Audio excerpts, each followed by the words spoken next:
Ya vimos en semanas pasadas cómo es ser un ejemplo en palabra y conducta. Hoy vamos a enfocarnos en lo que significa ser un ejemplo en amor.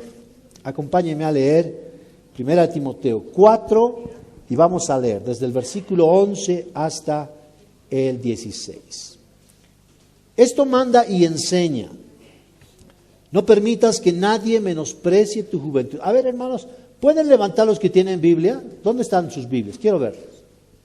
¿Dónde está la Biblia? ¿Qué ha pasado?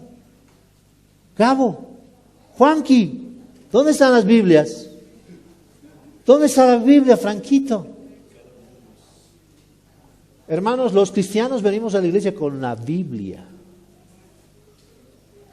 Necesitamos aprender a manejar la Biblia, no el celular, la Biblia, papel, ¿ok? Ya. ¿Qué vamos a hacer con los hermanitos que no traigan su Biblia el próximo domingo? ¿Ah? Les vamos a seguir insistiendo hasta que traigan, pues. Ok, volvamos a nuestro texto. Esto manda y enseña. Observen esos verbos, hermano. Manda y enseña. No permitas que nadie menosprecie tu juventud. Antes sé un ejemplo de los creyentes en palabra, conducta, amor, fe y pureza. Entre tanto que llego, ocúpate en la lectura de las Escrituras, la exhortación y la enseñanza. No descuides el don espiritual que está en ti, que te fue conferido por medio de la profecía con la imposición de manos del presbiterio. Reflexiona sobre estas cosas, dedícate a ellas, para que tu aprovechamiento sea evidente a todos. Ten cuidado de ti mismo y de la enseñanza, persevera en estas cosas, porque haciéndolo asegurarás la salvación, tanto para ti mismo como para los que te escuchan. Vamos a inclinar nuestros rostros, hermanos. Padre, te agradecemos por esta mañana, por concedernos el enorme privilegio de escuchar nuestras oraciones, por la increíble gracia de prestar tu oído, Señor, a nuestras peticiones, a nuestras necesidades. Y, Señor, gracias también por recibir nuestra alabanza. Señor, sin la sangre de Cristo, sin la mediación de tu Hijo, no tendríamos la certeza de que tú escuchas nuestras oraciones y recibes nuestra alabanza. Y tampoco, Señor, sin la mediación de tu Hijo, podríamos disfrutar esta mañana de tu palabra, la revelación de tu palabra. Y sin tu Espíritu, Señor, no podremos entender nada. Y por eso te pedimos que tu Espíritu abra nuestro entendimiento, Señor, para que vengamos con mayor profundidad al conocimiento de tu Hijo Jesucristo, al conocimiento de tu gracia. Señor, bendice tu palabra en cada uno de nosotros. Te lo rogamos por amor de tu nombre, en el nombre de Jesús. Amén. Bien, veamos esto. ¿Qué se trata esto de ser un ejemplo en amor? Esto manda y enseña. No permitas que nadie menosprecie tu juventud. Antes sé un ejemplo de los creyentes en palabra, conducta, amor, fe y pureza. Saben, hermanos, mientras estaba meditando en este pasaje, un par de preguntas vinieron a mi mente. ¿Cómo hablar de algo tan sublime como el amor? ¿Podrá acaso un mendigo hablar de las riquezas de un jeque árabe? ¿Podrá un gusano de la tierra, una lombriz, hablar de lo que significa el majestuoso vuelo de las águilas? ¿Podrá? No. Definitivamente no. No se puede hablar de lo que no se conoce, hermanos.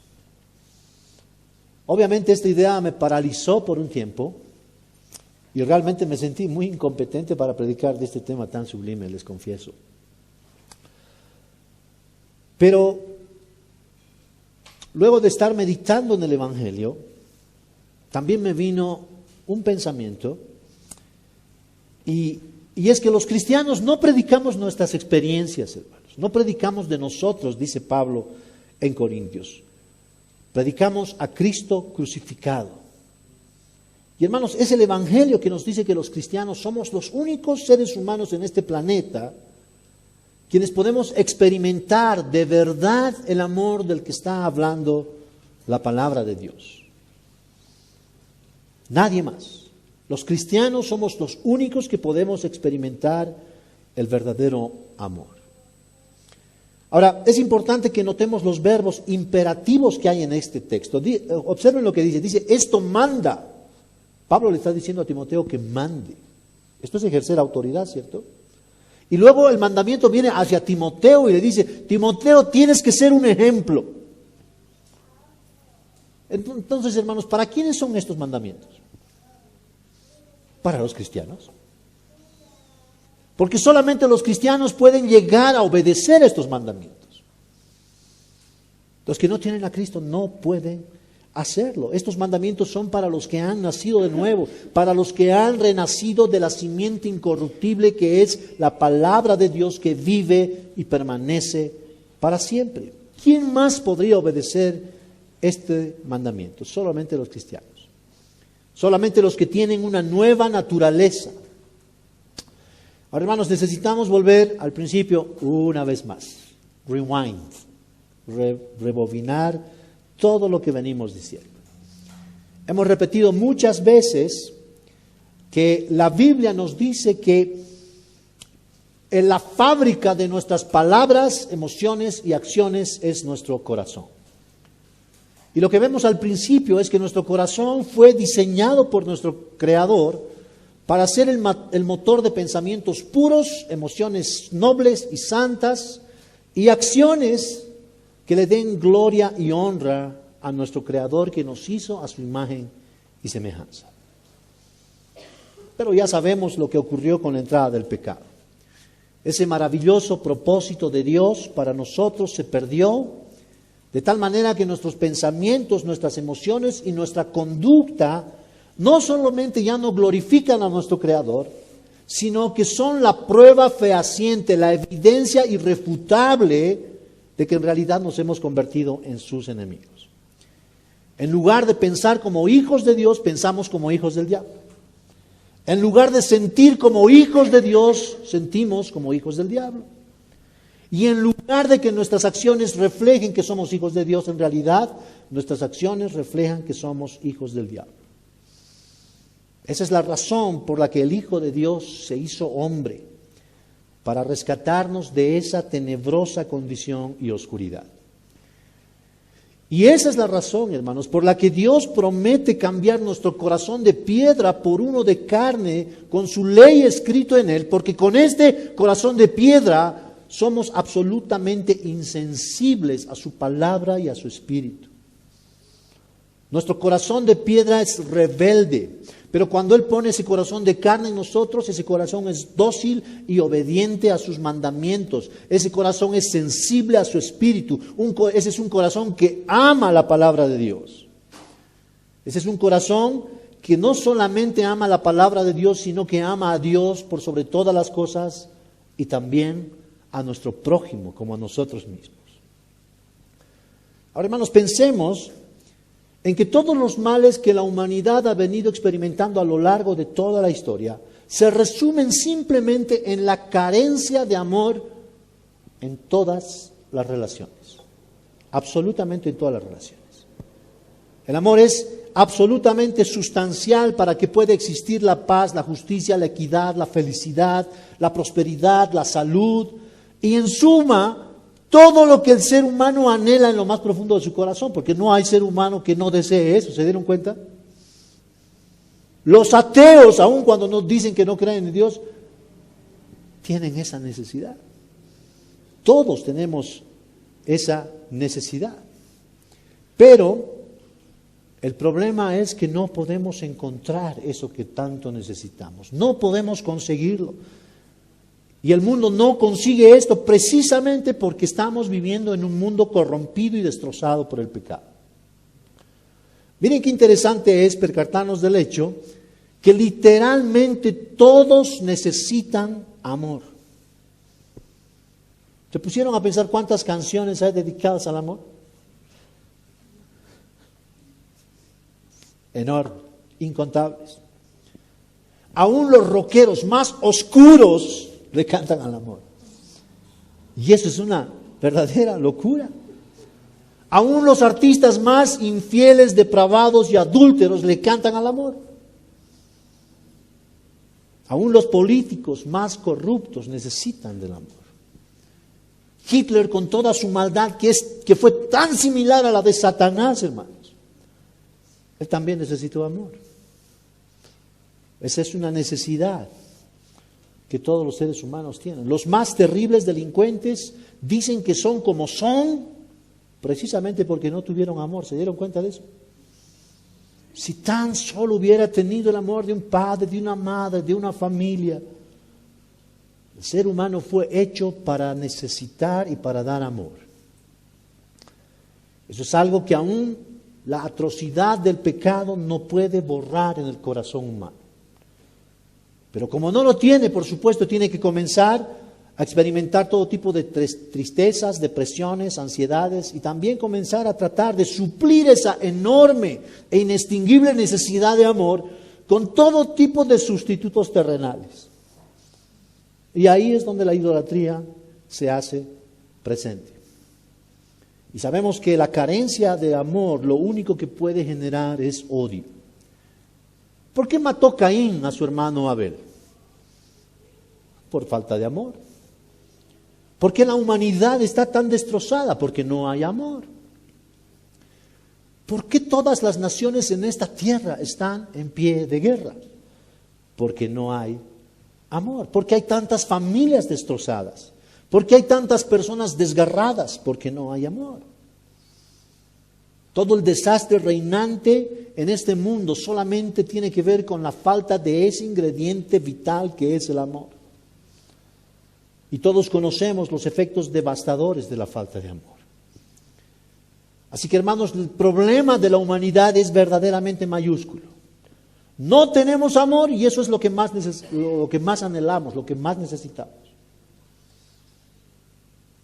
¿Pueden ver ese problema? Es realmente enorme. Entonces, esta es la clave, hermanos. La salvación que requerimos necesariamente tiene que sobrepasar la magnitud de nuestro problema. ¿Se da cuenta de eso? Esa es la razón por la que la salvación que el Señor vino a traer es tan grande. Porque supera infinitamente nuestro problema. El amor es nuestra mayor carencia. Ahora, hermanos, bien puede ser esa la razón por la que Dios se revela en su palabra, no solamente como la única fuente del amor, sino como que Él mismo es el amor. ¿Vieron eso?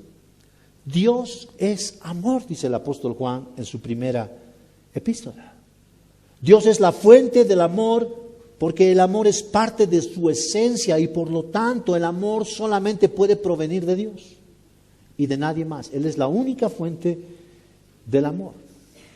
Ahora, aquí, hermanos, necesitamos tener mucho cuidado porque mucha gente le encanta hablar de que Dios es el amor, pero solamente esa parte de Dios. ¿Vieron eso? Dios es amor y nos quedamos con eso. Pero saben, hermanos, no podemos decir que el amor es igual a Dios, para empezar. El amor y Dios no son idénticos. El mandamiento dice amarás a Dios por sobre todas las cosas, no dice amarás al amor sobre todas las cosas.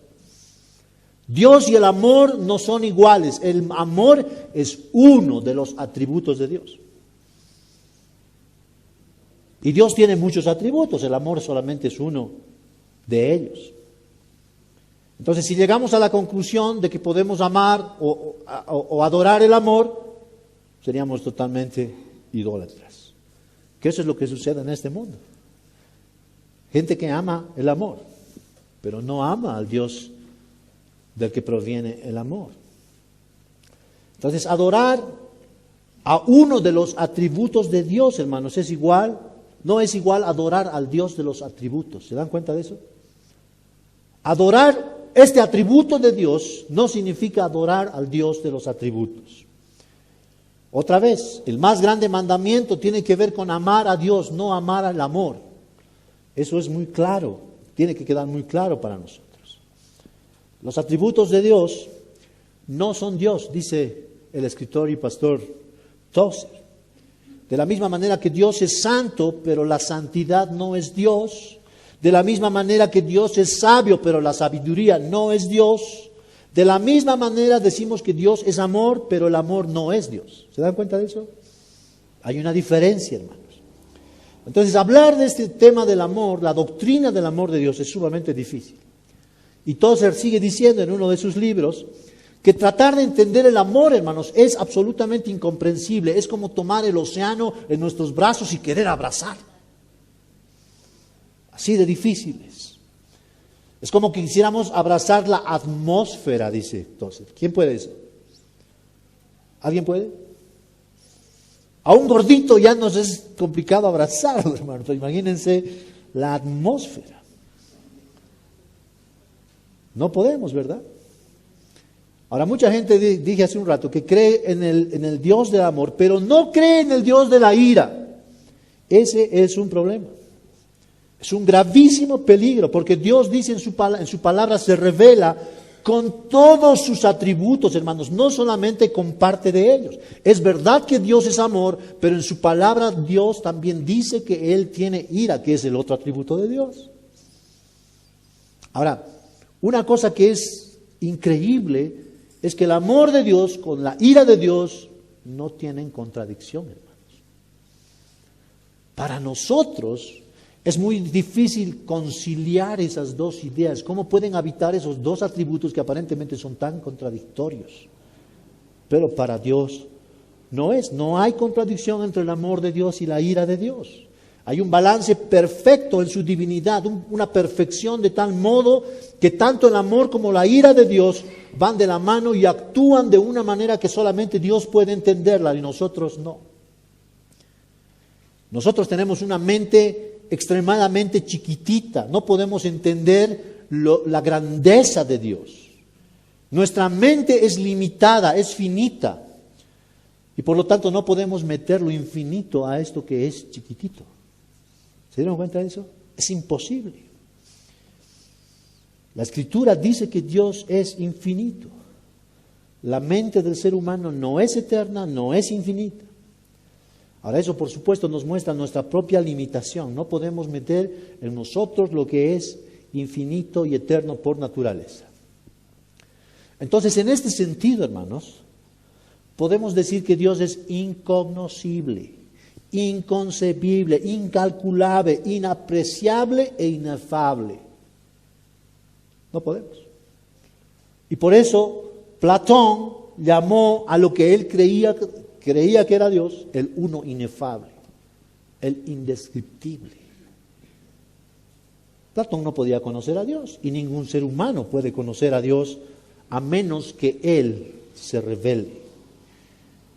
Ahora, este tema de lo inefable, a mí me recordaba en mis épocas de chef, porque yo tenía un postre en mi menú que decía inefable marquís de chocolate con jalea de quinotos al Cointreau. Lo que quería expresar, hermanos, que los ingredientes y la mezcla de esos sabores realmente eran difíciles de entender. Y claro, ahora que me convertí, yo digo, pues es una locura, porque en términos terrenales, en términos materiales, no podemos decir que haya cosas inefables, hermanos. Pero en la dimensión espiritual, claro que hay cosas inefables, y el amor de Dios es prácticamente inefable, inconcebible. ¿Por qué? Porque Dios es trascendente absolutamente a todo lo que nosotros conocemos. Y hermanos, si Dios no condescendiera en su gracia para explicarnos en nuestros términos quién es Él, nosotros no podríamos entender nada de Dios. Si Dios no se revelara en su palabra en términos tan específicos como en los 10 mandamientos, por ejemplo, nosotros no podríamos tener ni idea quién es Dios. No podríamos conocer. Dios es totalmente trascendente y absoluto sobre todo el universo. Y saben, no es una casualidad que Dios se haya hecho conocer como el yo soy, hermanos. Cuando Moisés le preguntó, ¿se acuerdan eso? ¿Y qué debo decir? ¿Quién me está mandando? Diles que yo soy, te está mandando. Entonces yo soy es la revelación de Dios, es el nombre de Dios y significa que solamente Él es el único ser en todo el universo que existe en sí mismo y para nadie más. Esa es la aceidad de Dios, la autoridad de Dios se llama en teología. Solamente Dios es autosuficiente en el absoluto sentido de la palabra. Nadie más que Dios tiene esa capacidad, hermanos. Y en contraste, nosotros que somos criaturas, somos absolutamente dependientes de toda la provisión de Dios.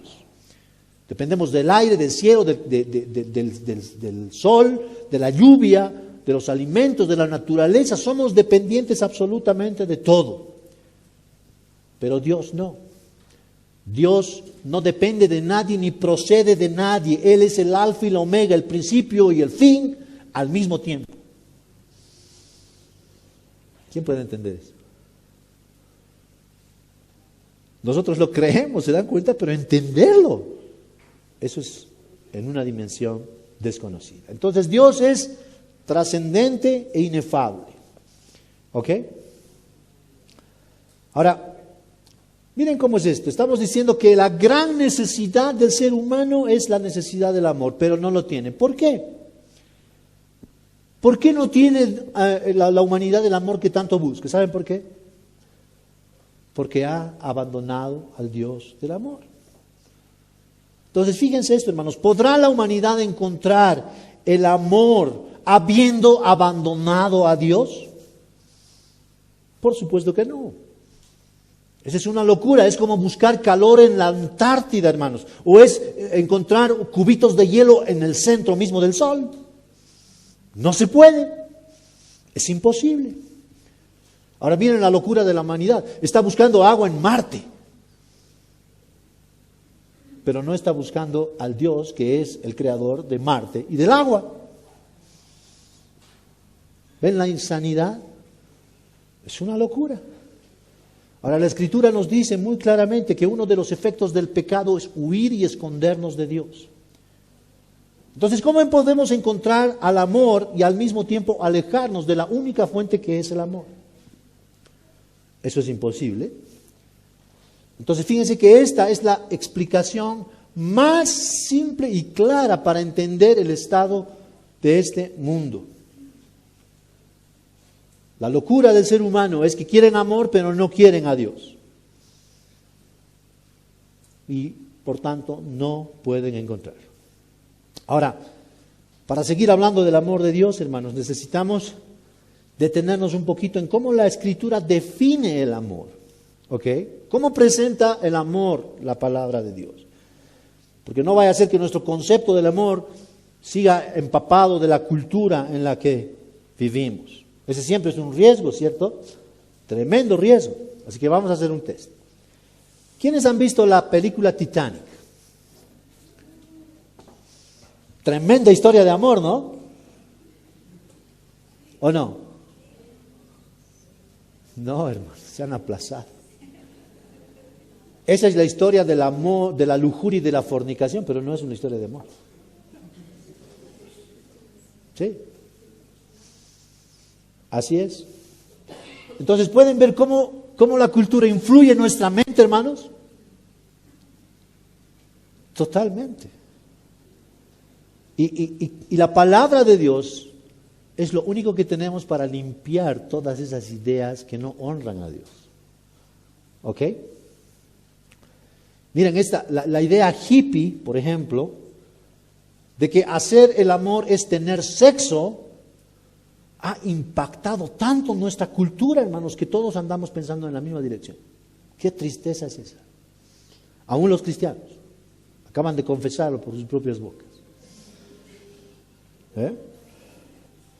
Pero la Escritura, hermanos, define el amor de un modo muy distinto. Entonces es muy interesante que el idioma griego en el que fue escrito el Nuevo Testamento tenga 4 palabras que describen el amor en diversos sentidos. Tenemos la palabra eros, filos, epitumia y ágape. 4 palabras. Eros describe el amor erótico entre una pareja. Filos describe el amor familiar, el amor de amistad, el amor entre un padre y un hijo, entre 2 amigos, etc. Epitumia, por otro lado, al otro lado del extremo, siempre tiene que ver con un mal sentido, porque describe el intenso deseo del ser humano por pecar.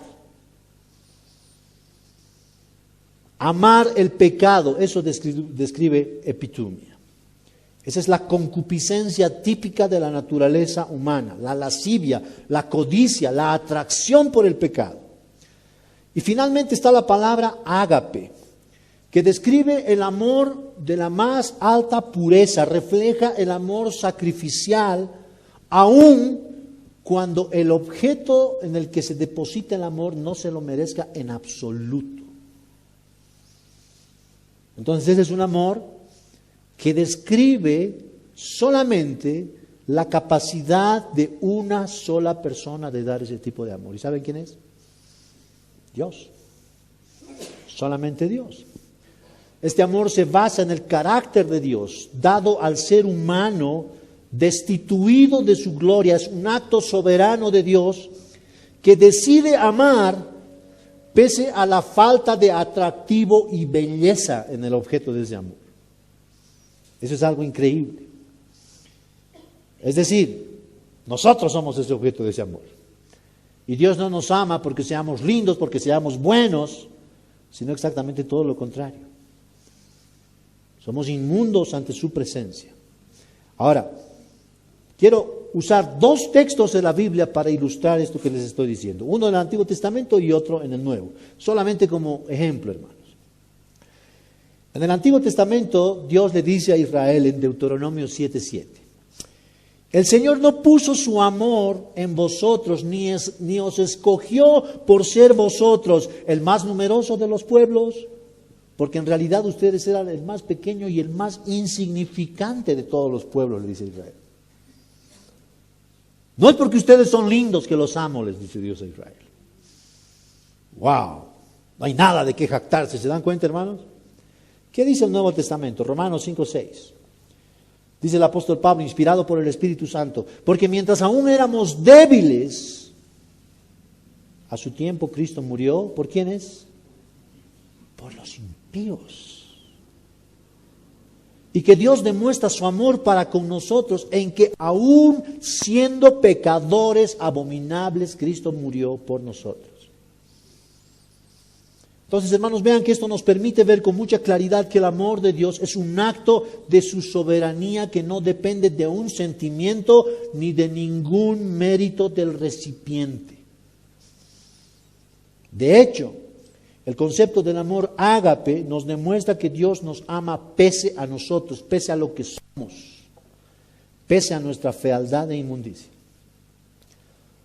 Ahora noten, hermanos, que aún con toda la riqueza de palabras tan descriptivas que el Nuevo Testamento tiene en el griego, las Escrituras no nos dan una definición teórica del amor. ¿Saben por qué? Porque nos presenta el amor como lo que el amor hace, el amor en acción. Dios no define el amor solo con las palabras, sino lo define por la misma acción. Y la naturaleza del amor, según Dios, es la acción. Según la Escritura, el amor no es un sentimiento. A veces es una locura en nuestra cultura griega, porque todos pensamos en griego, ¿cierto? No es un sentimiento el amor, es una decisión. Eso choca tremendamente con nuestra cultura, hermanos. ¿Cuántas veces oramos como si el amor fuera un sentimiento? A ver, pónganse a pensar en eso. La mayoría de las veces. ¿Ah? Hermana, tienes que perdonar a tu esposo. Ay, es que no siento más amor, pastor. Hermano, tienes que amar a la iglesia. Es que, pastor, yo no los conozco, pues. Y no quiero ser hipócrita.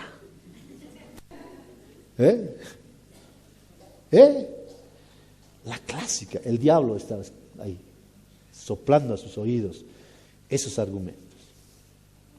Entonces miren cómo el pecado y la cultura, hermanos, han distorsionado absolutamente el concepto que la Biblia nos da del amor. Vivimos en medio de una cultura donde las emociones gobiernan al ser humano, no la palabra de Dios. ¿Ah? Las emociones gobiernan al ser humano, no la palabra de Dios. Ahora miren esta relación, hermanos. Comencé diciendo que la razón por la que Dios promete cambiar nuestro corazón de piedra por uno de carne es porque nuestro corazón de piedra no ama a Dios, detesta a Dios, de hecho lo odia. No podemos amar ni a Dios, ni podemos amar a nuestro prójimo. Con este corazón de piedra dijimos que somos insensibles, despiadados, impíos y extremadamente egoístas. Con el corazón de piedra lo único que buscamos en esta vida es la satisfacción de nuestros propios deseos. El pecado nos lleva a ensimismarnos de tal manera que solamente queremos las bendiciones para nosotros. Piensen en el tenor de las oraciones que le vamos a Dios, como verdaderas ovejas.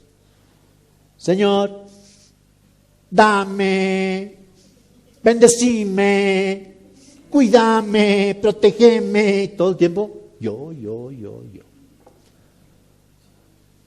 ¿Se dieron cuenta que no oramos por las necesidades de los demás con la misma intensidad, hermanos?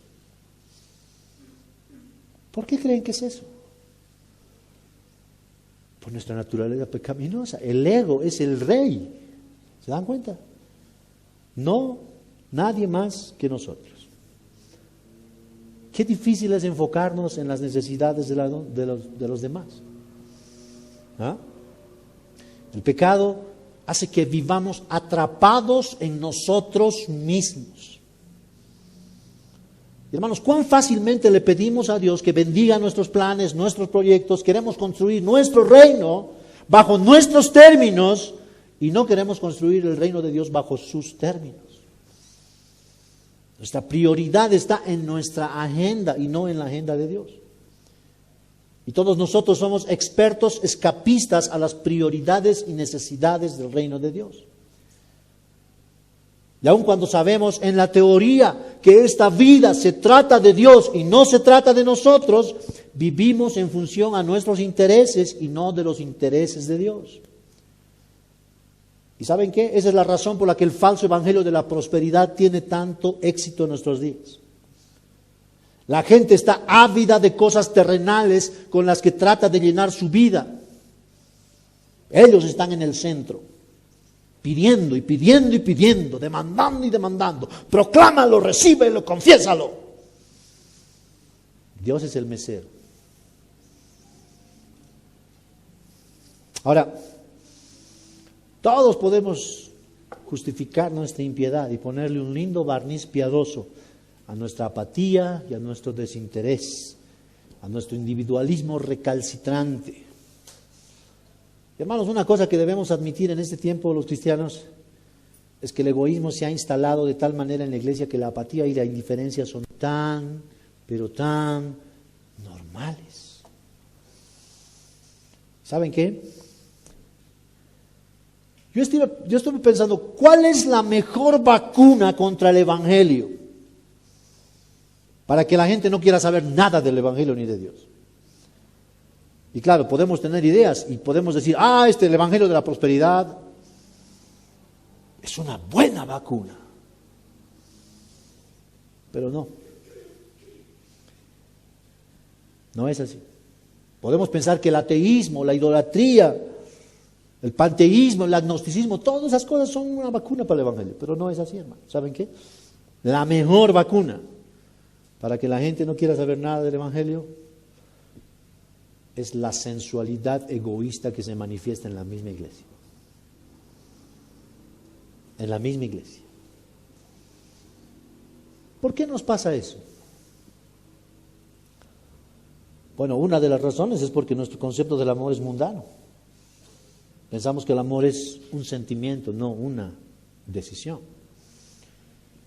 Y por esa razón nuestra fe es tan superficial y por lo tanto nuestro cristianismo es tan artificial.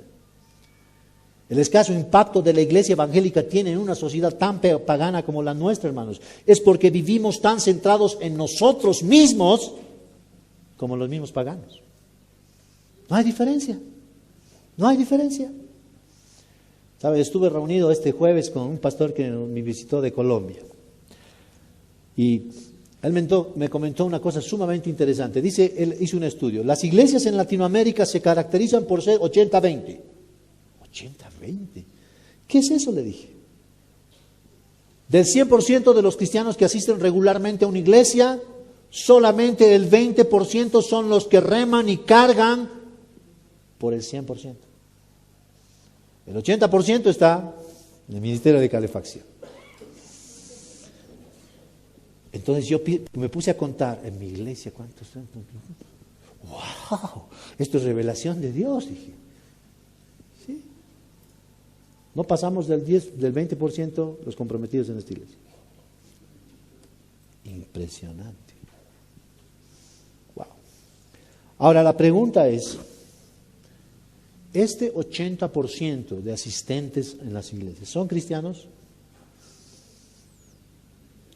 Bíblicamente no, culturalmente sí. Qué interesante. Hermanos, las estadísticas son frías, pero son reales. Y esta es la razón por la que los cristianos mienten tanto como los paganos. Los cristianos son tan estafadores como los paganos, tan desleales como los paganos, tan desamorados como los mismos paganos. ¿Dónde está la diferencia? No vemos la diferencia. Y hermanos, eso es sumamente triste y preocupante. Y esa es la razón por la que la iglesia ha perdido su carácter de ser sal y luz en medio de esta sociedad. A la vez es tan opuesto a lo que había en la mente de Cristo y en la mente de sus apóstoles. Escuchen lo que dice Juan, por ejemplo. En la mente de Juan sí que había una diferencia, hermanos, porque dice, mirad cuán gran amor nos ha otorgado el Padre para que seamos llamados hijos de Dios. Y eso somos. Pero por esta razón el mundo no nos conoce, porque no le conoció a Dios. Entonces digo, estos cristianos de antaño, hermanos, no eran populares. Y no lo eran porque simplemente ellos eran radicalmente diferentes a toda la sociedad. Eran tan diferentes que realmente se parecían al Señor. Y por eso eran repudiados. Y esto se cumplió, por supuesto, a lo que dijo el Señor Jesús. Dice, si el mundo os aborrece, sabed que a mí me ha aborrecido antes que a vosotros. Si ustedes fueran del mundo, si fueran mundanos, los amarían. Pero ustedes no son del mundo. Antes yo os elegí del mundo y por eso el mundo les aborrece. ¿Se dan cuenta, hermanos? Una diferencia increíble. Ahora, lo que vemos en nuestro tiempo es otra cosa. ¿Qué nos ha pasado, digo yo? Yo veo cristianos esforzándose tanto porque el mundo los acepte a costa de ser aceptados por Dios. Vi una entrevista el otro día de un pastor famoso. Le dice el periodista, ¿y tú cuando llegas a un hotel, cómo te pones? ¿Te pones pastor? Ahí donde te piden tu... No, yo pongo artista. ¡Wow! ¿Cuál es la motivación de hacer eso? Entonces vean el contraste tan fuerte que hay entre el cristianismo antiguo y el de nuestro tiempo, hermanos.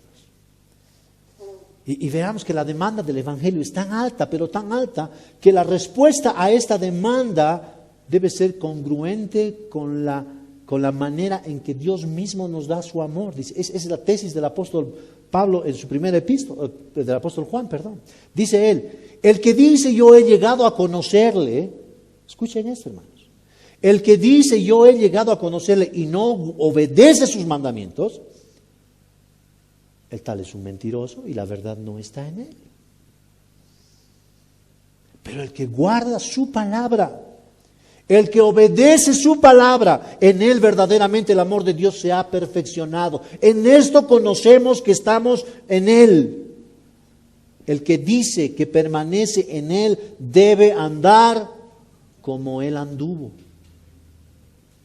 Qué interesante. El que dice que permanece en Él debe andar como Él anduvo.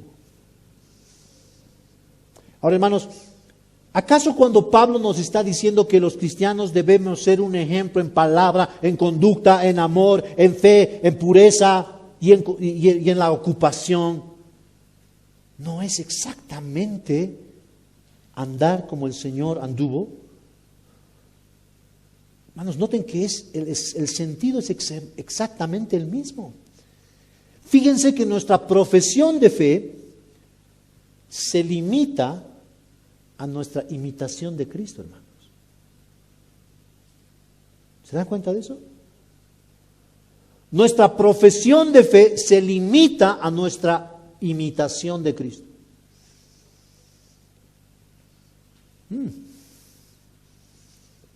Eso significa que la única manera en que podemos decir que verdaderamente somos cristianos es que estamos andando como el Señor anduvo. La única manera. ¿Ven eso? Eso va mucho más allá de la profesión, de lo que uno dice con la boquita. ¿Qué dijo el Señor? El Hijo del Hombre no vino para ser servido, sino para servir. Yo soy el buen pastor da su vida por sus ovejas. Nadie tiene mayor amor que aquel que da su vida por sus amigos.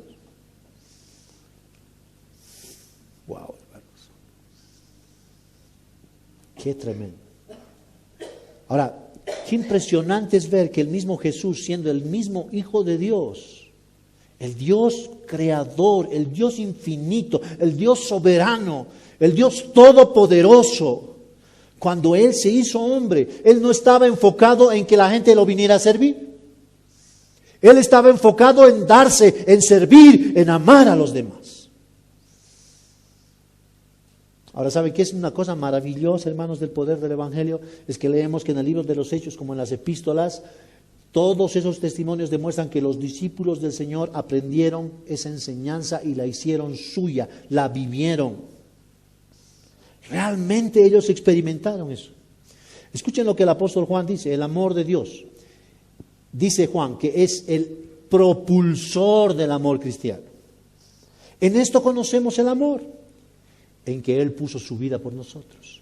También nosotros debemos poner nuestras vidas por los hermanos.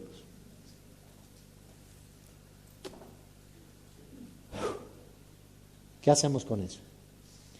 Vean, hermanos, que el amor no es un mero concepto y mucho menos un mero sentimiento. El amor es acción. El amor es poner la vida por los demás, aunque no se lo merezca. Eso es amor. Ahora vean cómo el Evangelio, una vez más, limita y define nuestra respuesta ante el amor de Dios. Porque nos muestra, ¿saben qué? Es increíble esto, porque el Evangelio nos muestra que el entorno donde se demuestra verdaderamente el amor, donde se manifiesta el amor, ¿saben dónde es? En la iglesia. En la iglesia. En esto conocemos el amor, en que Él puso su vida por nosotros, también en que nosotros debemos poner nuestras vidas por los hermanos. No existe otra respuesta de parte de nosotros que sea coherente con el amor de Dios, sino derramar nuestra vida amando y sirviendo a la iglesia por la que el Señor mismo entregó su propia vida, hermanos. Ahora miren que ese es el resumen de la ley de Dios. Cuando ese fariseo de la ley le preguntó al Señor, Señor maestro, ¿cuál es pues el más grande mandamiento? ¿Qué le dijo el Señor? Amarás a Dios con todo tu corazón, con toda tu alma, con toda tu mente. Este es el más grande mandamiento y el primero. Y el segundo es semejante a este, amarás a tu prójimo como a ti mismo. En estos dos mandamientos dependen toda la ley y los profetas. Entonces, hermanos, esto es de crucial importancia. Lo que Jesús está diciendo es que toda la ley moral y espiritual de Dios se puede resumir en una sola palabra: amor. Toda la ley. El amor debe estar dirigido a Dios y a los seres humanos. Ahora noten que amar, hermanos, es el todo de los mandamientos de Dios. Por eso Pablo dice en Romanos 7, el cumplimiento de la ley es el amor. ¡Wow! Yo pensé que el amor era opcional, yo pensé que era un sentimiento. Si siento, entonces, no, es una decisión. El amor no depende de nuestros sentimientos. No depende de cuán buenas son las personas, no depende de las circunstancias. Y hermanos, no demanda solamente una pequeña parte de nuestro ser, una pequeña parte de nuestro tiempo. Amarás al Señor tu Dios con todo tu corazón, con toda tu alma y con toda tu mente. No deja nada fuera. ¿Qué le pasa a Dios? ¿Acaso no sabe que tengo que trabajar, que tengo que vivir, que tengo mis proyectos? ¿Qué pasa con este Dios? ¿Por qué me demanda tanto? Ahora, ¿saben? Nosotros como buenos griegos queremos amar al Señor solamente con nuestra boca y solamente con nuestro corazón. ¿Qué tragedia es esa? Estoy evangelizando a una vecina de por acá. Y ella me dice, pero yo amo a Dios y Él lo sabe.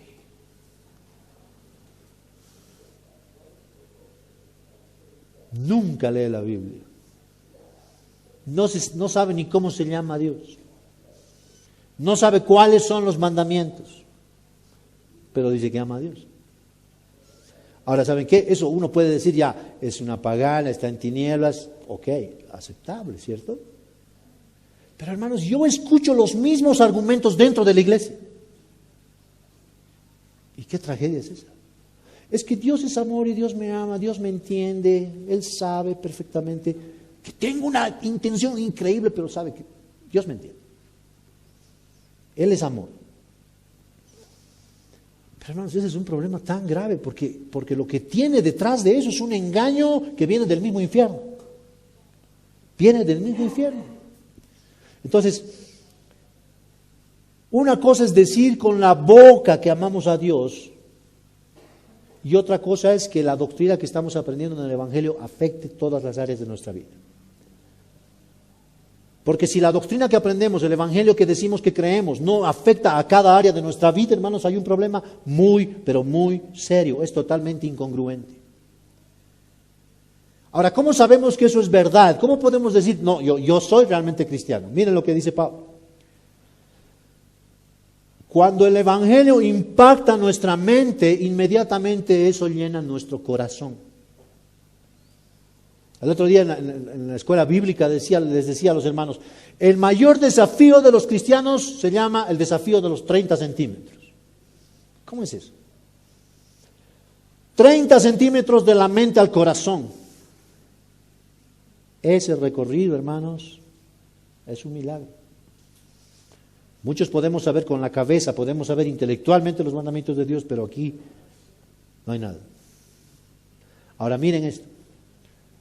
Cuando el Evangelio pasa de la mente al corazón y el corazón se llena del amor de Dios, se llena de la palabra de Dios, lo que inevitablemente van a ver son acciones. Acciones concretas que demuestren que lo que decimos es verdad. Ahora, eso es una liberación de la hipocresía, ¿verdad? Pensar, amar y hacer. Ese es el trío inseparable de una verdadera espiritualidad. Y hermanos, esto significa que sin acción no hay amor. Y sin amor no existe la verdadera espiritualidad. Así que para empezar, qué bueno sería dejar de engañarnos a nosotros mismos diciendo que amamos a Dios, pero no amamos a su iglesia. Piensen a ver esto, ¿qué engaño más terrible es decir que amamos a Dios, pero no amamos a su iglesia? En esto conocemos el amor, en que Él puso su vida por nosotros y en que también nosotros debemos poner nuestra vida por los hermanos. Ahora, hermanos, vean que este mandamiento no es ambiguo, no hay nada de ambigüedad aquí. Es tan claro que no necesitamos ser grandes teólogos. Es tan simple que un niño lo entiende. La ecuación es muy, pero muy, muy sencilla. Si amas a Dios, entonces vas a amar a su iglesia. No hay más. No hay más. Entonces, hermanos, noten que Dios nos hace responsables de amar a otros. Se dieron cuenta que el mandamiento es ama. No dice el mandamiento hazte amar. ¿Verdad? Pero nosotros pensamos que es hazte amar, ¿no ve? No, dice ama. Tú tienes que amar. El mandamiento es que tú ames, no es buscar que te amen. Ahora, ¿saben? Esto es bien interesante porque nuestra interpretación de amor al prójimo es tan parecida a la que tenían los judíos en el tiempo de Jesús. Los judíos pensaban, por ejemplo, que su amor al prójimo estaba limitado dentro del pueblo judío. Eso era piedad. Y Jesús le dice, no. Ustedes sí que están engañados. Y ahí el Señor les enseña la parábola del buen samaritano. ¿Y saben qué, hermanos? Ese era un insulto impresionante para el orgullo judío. Porque en suma lo que el Señor les estaba diciendo, ¿saben? Los samaritanos son mejores que ustedes. ¡Wow! Es como eso, es como decirte a ti que te crees súper cristiano, súper espiritual, que te digan, ¿saben qué? Los comunistas son mejores a ti. ¡Epa! Y entonces nosotros pensamos que debemos amar a los que nos caen bien. ¿Lo ven? A los que son simpáticos. ¿El Señor nos permite eso, hermanos? Absolutamente no. Ahora, miren, si el amor de Dios es tan inmerecido para nosotros, si realmente entendemos el inmerecido amor de Dios por nosotros, que realmente somos despreciables, pero aún así Dios nos amó, lo que va a pasar, hermanos, de manera espiritual, de manera natural, es que ese amor va a oprimir nuestra alma de tal modo que vamos a sentirnos impulsados, impelidos, obligados a no vivir para nosotros mismos, sino para Cristo. Eso es lo que el apóstol Pablo dice en 2 Corintios 5:14, pues el amor de Cristo nos apremia, habiendo llegado a esta conclusión, que si Cristo murió por todos, luego todos los cristianos morimos. ¡Wow! Y por todos murió, para que los que viven ya no vivan para sí mismos, sino para aquel que murió y se entregó por ellos. Entonces, el amor de Cristo, hermanos, es la causa para que nuestro corazón se constriña de tal manera que no podemos vivir sin amar a Dios y sin amar al prójimo. Eso es espiritualidad verdadera. Ese es el efecto que Cristo quiere producir en nuestra mente, en nuestro corazón y en nuestra voluntad. Ahora, yo sé que hay muchos cristianos que andan vagando para saber la voluntad de Dios para sus vidas, como si eso fuera un enorme misterio y el sumo del conocimiento gnóstico. ¿Quieren saber la voluntad de Dios agradable y perfecta para sus vidas, hermanos? Dejen de vivir para ustedes, comiencen a vivir para Cristo. Imiten su amor, su entrega, su servicio, su sacrificio. Niégate a ti mismo, toma tu cruz cada día y sigue al Maestro. Esa es la voluntad de Dios, agradable y perfecta para tu vida. Dios no vino a salvarte solamente de la condenación del infierno. Él vino sobre todo para salvarte de ti mismo. Eso es algo tan importante entender. Él vino a rescatarte de ti mismo. Así que si tú pensabas que Satanás es tu mayor enemigo, pues te has equivocado. Tú eres tu peor enemigo. Tu peor enemigo duerme contigo. ¿Por qué? Porque tú eres el que te revelas a los mandamientos del Señor. Tú eres el que decide no llenarse de Dios. ¿Por qué? Porque estás tan ocupado, tan demasiado lleno de ti mismo. Y claro, como estás tan lleno de ti mismo, Dios no encuentra lugar donde derramar su amor, como decía Agustín de Hipona. Tú eres el que decide pecar.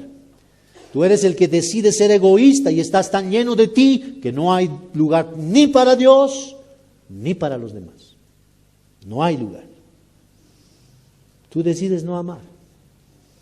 Tú decides no ocuparte de la edificación y beneficio de los hermanos, con acciones concretas que demuestren que ese amor que dices tener por el Señor sea verdad, sea verdadero. Ahora, por supuesto, esto no es nuevo, hermanos. No es nuevo en la iglesia del Señor. Fíjense lo que pasaba, por ejemplo, en la iglesia de Corinto. En la iglesia de Corinto había tanto egoísmo y carnalidad en medio de ellos, que es increíble verdaderamente que ellos pensaran que eran sumamente espirituales. Solo porque hablaban lenguas, solo porque decían algunas profecías, pensaban que eran muy espirituales. Era una iglesia nefasta. Ahí, por ejemplo, vemos en 1 Corintios lo que dice Pablo, con el pretexto de la cena del Señor, dice que ellos se reunían para satisfacer su propia glotonería y se embriagaban delante de aquellos que ni siquiera tenían un pan duro para comer.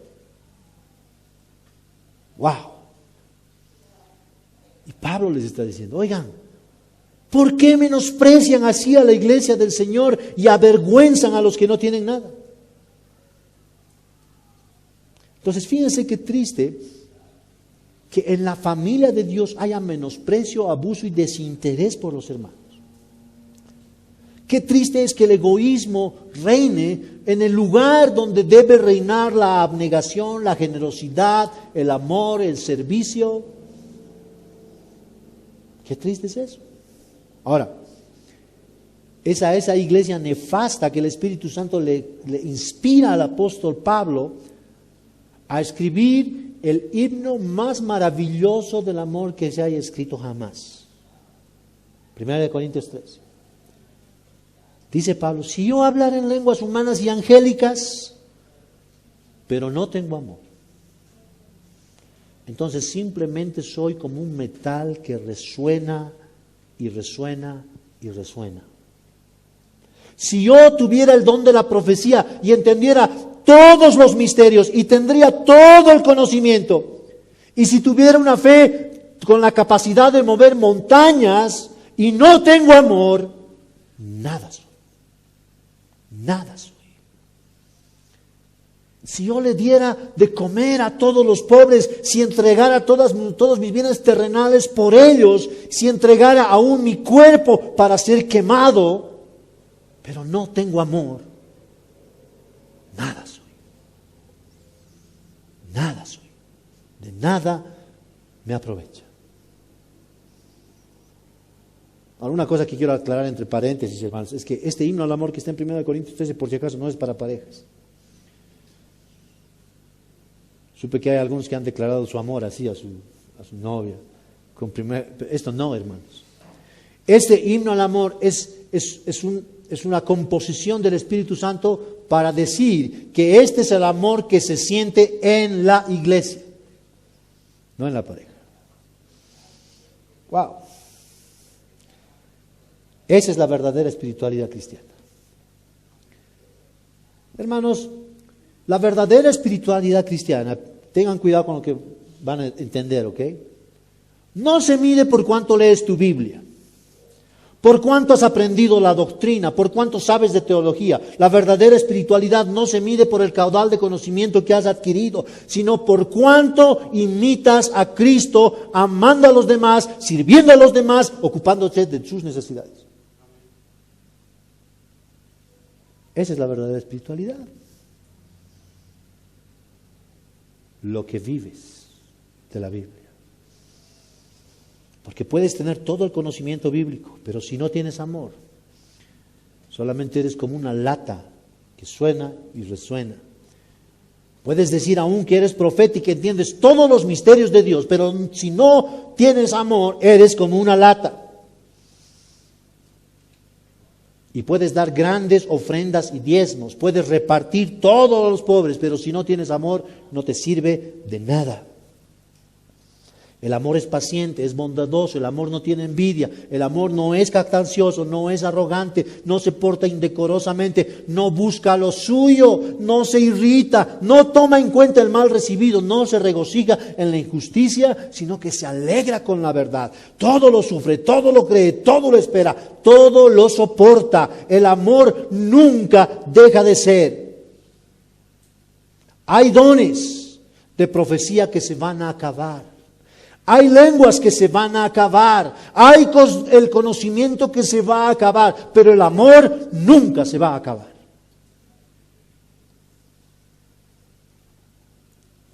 Ahora piensa, ¿cuánto encajas tú en esta descripción?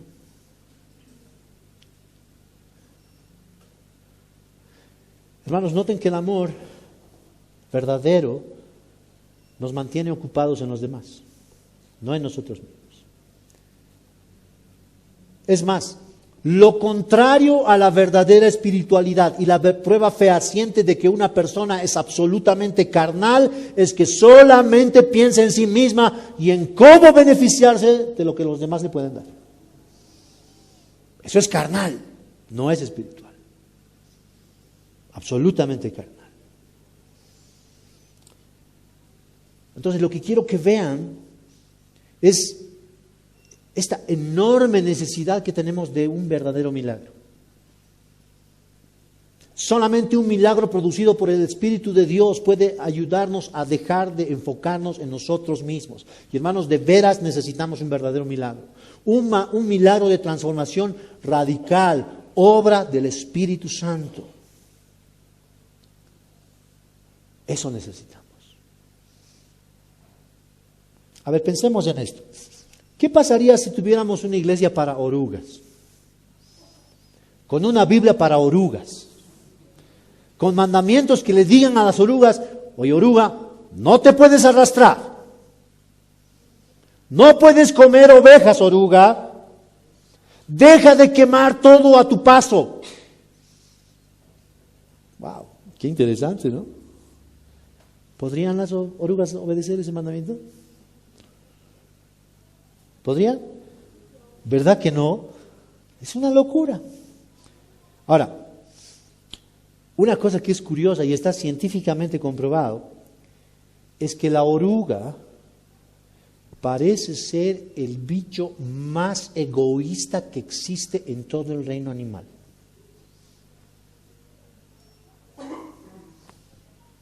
Solo se ocupa de comer, comer, comer, comer y comer. No le importa nada más.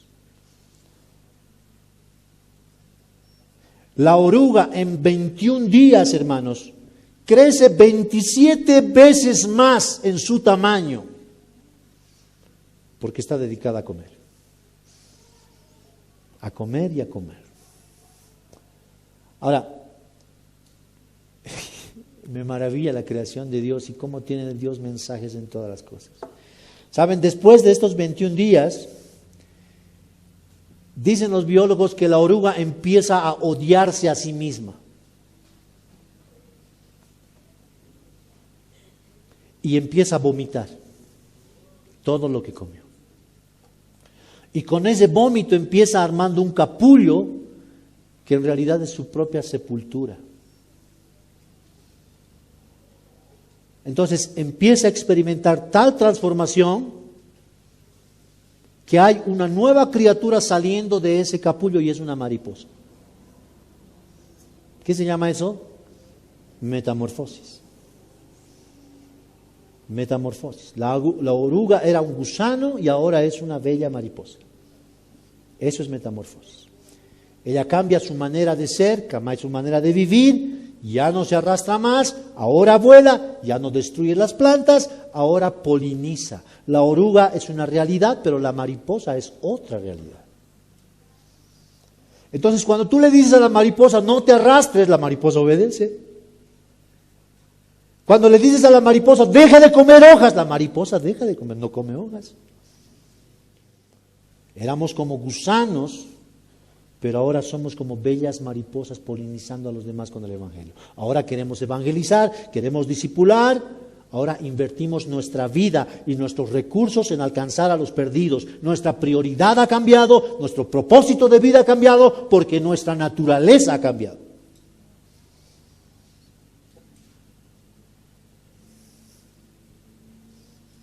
No supongas que eres cristiano por venir a la iglesia. No supongas que eres cristiano a menos que hayas experimentado este milagro de dejar tu egoísmo. No supongas que eres cristiano porque una vez repetiste una oración para recibir al Señor en tu corazón. Eso no es verdad.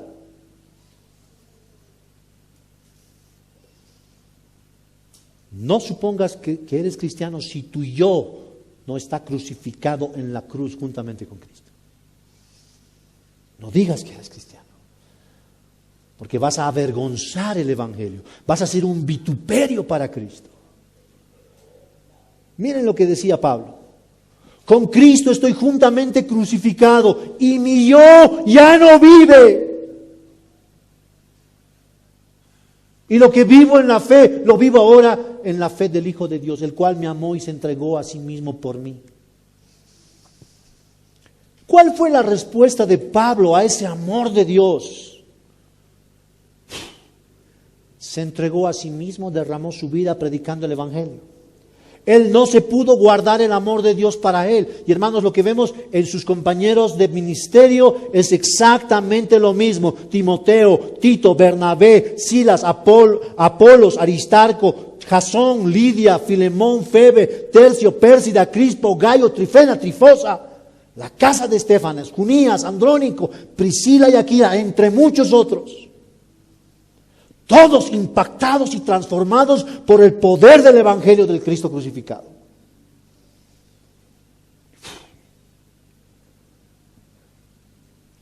Eso es conversión. Eso es cristianismo. Ahora, yo les mencioné la película Titanic, ¿verdad? Y aunque todos piensan que esa es una historia de amor, no, eso no es. Pero hay una historia de verdadero amor que se produjo en ese barco. Y no aparece en la película. Entonces voy a contar. En ese barco llamado Titanic estaba viajando un apasionado evangelista que se llamaba John Harper. Estaba yendo invitado a Estados Unidos por la iglesia de Moody a predicar en Chicago. Cuando el Titanic chocó, cuenta la historia de que John Harper tomó a su pequeña hija, la llevó con una serenidad increíble hasta un barco salvavidas, le dio un beso de despedida y le dijo: hija, nos vamos a ver en el cielo. Harper tenía la absoluta convicción de que había algo mucho más importante que salvarse a sí mismo. Y empezó a predicar a todos los náufragos el Evangelio. ¿Eres salvo?, le preguntaba. ¿Conoces a Cristo? Y nadaba de un lado hacia otro desesperadamente tratando de que los demás se salvaran. 4 años después de la tragedia, en una reunión de los sobrevivientes del Titanic, se levantó un hombre y dijo: yo conocí a un hombre llamado John Harper, que él me preguntó si yo era salvo. Yo le dije que no creía. Ese hombre me dio su chaleco salvavidas y me explicó el Evangelio. Y él murió ahogado ahí. Yo soy el último convertido de John Harper, dijo. Eso es amor. John Harper estaba muriendo, pero él estaba tan interesado en salvar otras almas para llevarlas a Cristo. Él no estaba cuidando sus propios intereses. Para él era prioritario el reino de Dios, los intereses de Dios, ganar almas para Cristo. Él no estaba construyendo su propia vida. Él no quería salvar su propia vida, quería ganar almas para Cristo. Entonces esto es algo en lo que tienes que pensar, tienes que meditarlo muy seriamente. Porque si las verdades del Evangelio no están afectando todas las áreas de tu vida, debes preguntarte si verdaderamente tienes una verdadera relación con el Señor. ¿Cuán prioritario es el reino de Dios en tu vida? ¿Qué estás haciendo objetivamente para decir que Dios es el centro de tu vida? ¿Has cambiado tu estilo de vida? En base a lo que hemos visto esta mañana, ¿podrías decir de ti mismo que realmente amas a Cristo? ¿Podrías decir con toda honestidad que amas a la iglesia por la que el mismísimo Hijo de Dios vino y murió en esa cruz?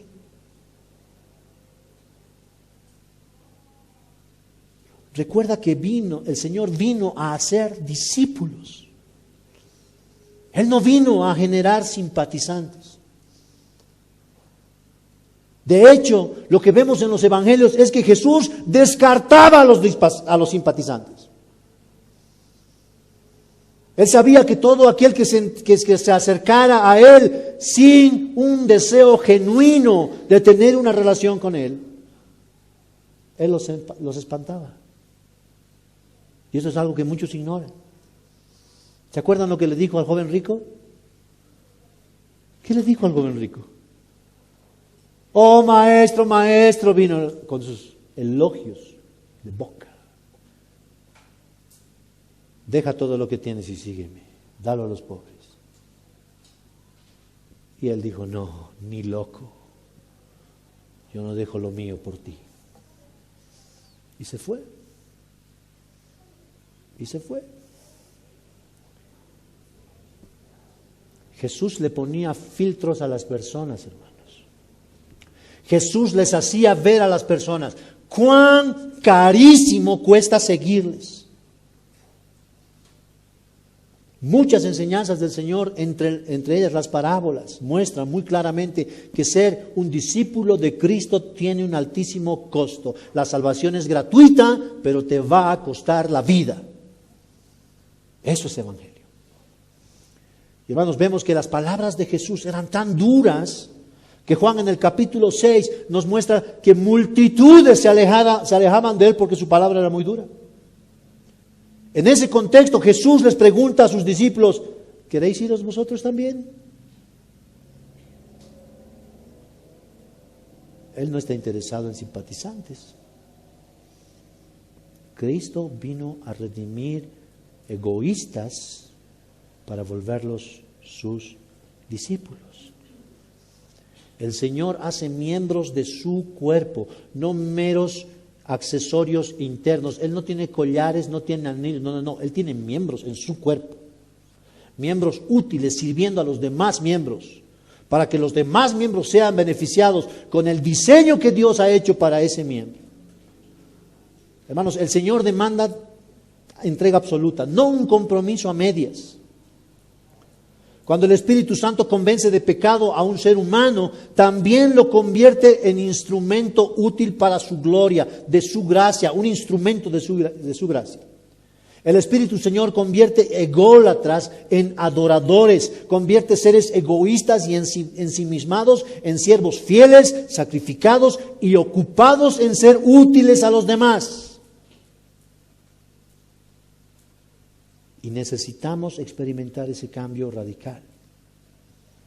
Porque mientras no experimentemos este cambio, nos seguirá siendo imposible obedecer el gran mandamiento de amar a Dios y amar a nuestro prójimo. Y el Señor dijo, en esto conocerán que ustedes son mis discípulos, en que os améis los unos a los otros como yo los he amado. Piensa cuánto peso tienen estas palabras de Jesús para ti. ¿Cuánto peso? ¿Cuánto valor tienen esas palabras para ti? Tu conducta demuestra el valor que eso tiene para ti. Tu forma de vida, tu estilo de vida demuestra, es una evidencia de lo que realmente crees, de cuán importante es Dios para ti. Mucha gente dice que ama a Dios, pero niega con sus hechos que eso es una realidad. Entonces, este asunto del amor es la prueba definitiva si eres un cristiano verdadero. Miren lo que pasó con la iglesia de Éfeso, hermanos. Pablo la pastoreó, Timoteo la pastoreó, y luego de que ellos se marcharon, el mismo apóstol Juan, que quedó el último de los apóstoles, se hizo cargo de las iglesias en Asia. Pueden ver ese privilegio, hermanos. 2 apóstoles, Timoteo también fue un apóstol, dice en un texto. Ellos hicieron cargo de la iglesia, pero esa iglesia cayó. En lo que vendría a ser la tercera carta a los Efesios, que la encontramos en Apocalipsis 2, el Señor la reprende duramente y le dice: pero tengo esto contra ti, que has dejado tu primer amor. Recuerda, por tanto, de dónde has caído y arrepiéntete y haz las obras que hiciste al principio, porque si no, vendré a ti y quitaré tu candelero de su lugar si no te arrepientes.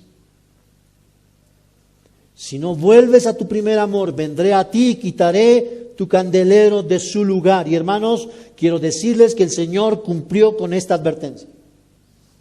Éfeso se convirtió en una iglesia sin amor y por esa razón dejó de existir. La luz del candelero dejó de alumbrar porque el Señor la quitó de su lugar. Hermanos queridos, Dios no tolera una iglesia sin amor porque una iglesia sin amor no lo representa. Y cuando decimos amor, no estamos hablando de sentimientos, les quiero recordar eso. No quiere decir que vamos a negociar la doctrina, no quiere decir que vamos a negociar la santidad, ni la disciplina. El amor viene con la verdad. Eso es lo que dice el Evangelio. Dios no tolera una iglesia sin amor, porque una iglesia sin amor no lo representa. De todas las virtudes, de todos los dones espirituales que Dios le da a cada creyente, el amor es el más grande de todos. Todos los dones van a terminar, todo el conocimiento se va a acabar, pero el amor nunca dejará de ser, dice el Espíritu Santo. Nunca dejará de ser. Así que si eres creyente, no descuides el don que hay en ti. Tienes que ser un ejemplo en palabra, en conducta, en amor, en fe y en pureza. Ocúpate de estas cosas, permanece en ellas para que tu aprovechamiento sea manifiesto a los demás.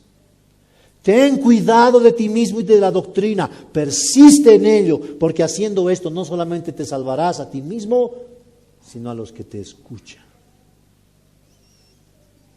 Y si no eres creyente, hoy es el día en que puedes venir a los pies del Señor Jesucristo. Si con lo que hemos estudiado esta mañana tú estás convencido de que no eres cristiano, de que no has nacido de nuevo, la puerta está abierta. Dios está recibiendo pecadores que quieren arrepentirse, que quieren un cambio de naturaleza, que quieren dejar su egoísmo. Puedes pedirle a Dios que Él te cambie. Puedes pedirle que Él mate tu egoísmo, mate tus sueños para que los sueños de Él se hagan evidentes en tu vida. El Señor dijo: pidan y se les dará. Y Él no es mentiroso. Vamos a inclinar nuestros rostros.